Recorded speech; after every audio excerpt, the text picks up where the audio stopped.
Հացադուլ էր անժամկետ հացադուլի մասին հայտարարեց նախ Նարեկ Սամսոնյանի վիճակի մասին կխնդրեմ տեղեկացնեք եւ սպասելիքներ այս դատական նիստին։ Շնորհակալ եմ հարցի համար։ Այսօր փաստաբան պարոն Մելիքյանը նշել էր, որ դեռևս վիճակը լավ չէ, կան որոշակի առողջական խնդիրներ, ինչ վերաբերում է սպասելիքներին, գիտեք, այն ինչ տեղի ունեցավ հունվարի 9-ին, դա աննախադեպ հայտարարություն էր, որովհետև Նարեկ Սամսոնյանի մասով, եթե խոսում ենք, ապա Նարեկ Սամսոնյանը ձերբակալվել եւ կալանավորվել էր ընդհանրը հետույք բառը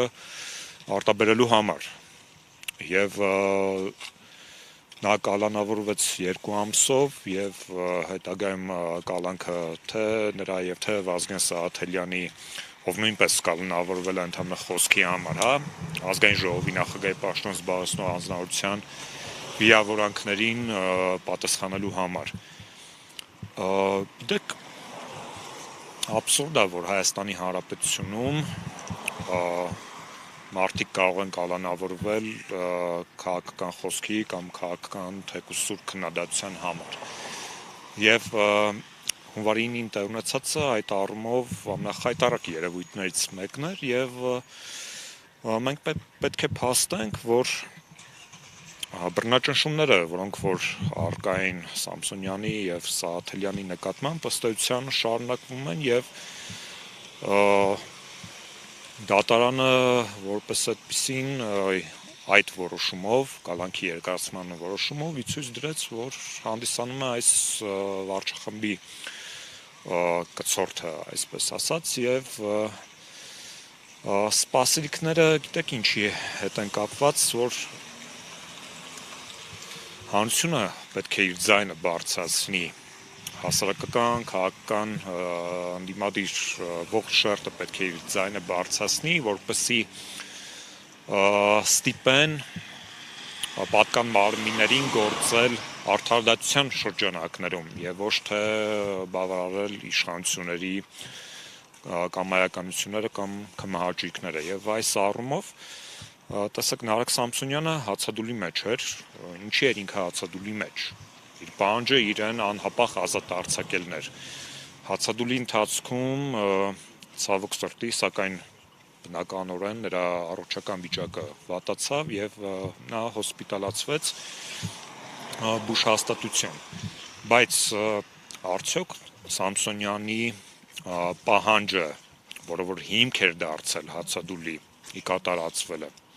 ցավոք սրտի առայժմ ոչ։ Եվ այդ առումով պայքարը բնականաբար շարունակվելու է, որպեսզի կատարածվի անհապաղ ազատ արձակման պահանջը եւ առհասարակ Հայաստանի Հանրապետությունում դադարեն լինել քաղաքական բանտարկյալներ։ Դուք տարբեր, ինչպես շեշտեցի, տարբեր ակցիաներ կազմակերպեցիք եւ միջազգային կառույցների, շենքերի դիմաց եւ նամակներ հղեցիք։ Ուզում եմ հասկանալ, որևէ արձագանք եղել է եւ որքանով էին նրանք ականջալուր ձեր պահանջին։ Արձագանքներ մենք նախկինում էլ նշել ենք, որ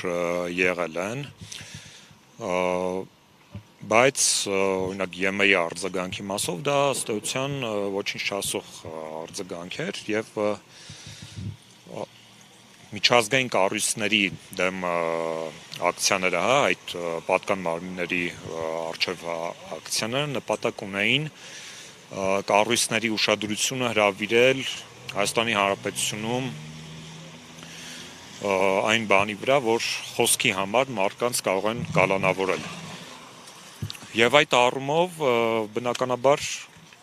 այդ աղմուկը կարծում եմ տեղ հասել է, այլ հարց է, որ միջազգային կառույցները, արևմտյան կառույցների մասն է խոսքը, դեռևս չեն առաջնորդվում իրական ժողովրդավարական չափանիշներով, այլ շարունակում են առաջնորդվել քաղաքական ռեալ պոլիտիկի շրջանակներում, ելնելով իրենց աշխարհաքաղաքական նկարտումներից, բայց ես վստահ եմ, որ դա հավերժ չի տևելու։ Գիտեք, ինչ որ մի պահի